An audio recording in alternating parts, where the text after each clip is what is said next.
How do I change the font color of my desktop icons in Windows 10? Hello, welcome to our video tutorial. Today, we're going to show you how to change the font color of your desktop icons in Windows 10. By the end of this video, you'll be able to personalize your desktop and make it visually appealing to your taste. Can I change the font color directly in Windows 10? Unfortunately, Windows 10 does not allow users to change the font color of desktop icons directly. The font color is designed to contrast with your desktop wallpaper.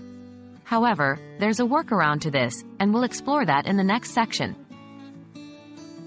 How can I change the font color then? While we cannot change the font color directly, we can manipulate our desktop wallpaper to influence the color of the font. Windows 10 automatically adjusts the color of the icon text based on the wallpaper's color.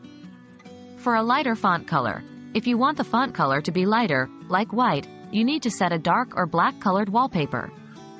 For a darker font color, on the contrary, if you want the font color to be darker, like black, set a light or white-colored wallpaper.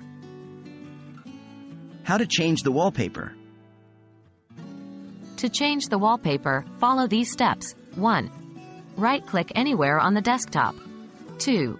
Click on Personalize from the context menu. 3. A settings window will open with the background option selected. 4. Here, under the Background drop-down menu, select Picture or Solid Color. 5. Choose a dark or light image or color depending on your font color preference. Remember, the darker the wallpaper, the lighter the font color. Conversely, the lighter the wallpaper, the darker the font color. There you have it.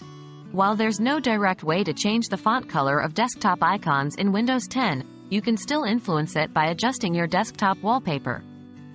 Experiment with different wallpapers to find what suits you best. If you found this video helpful, don't forget to like and subscribe. Thanks for watching.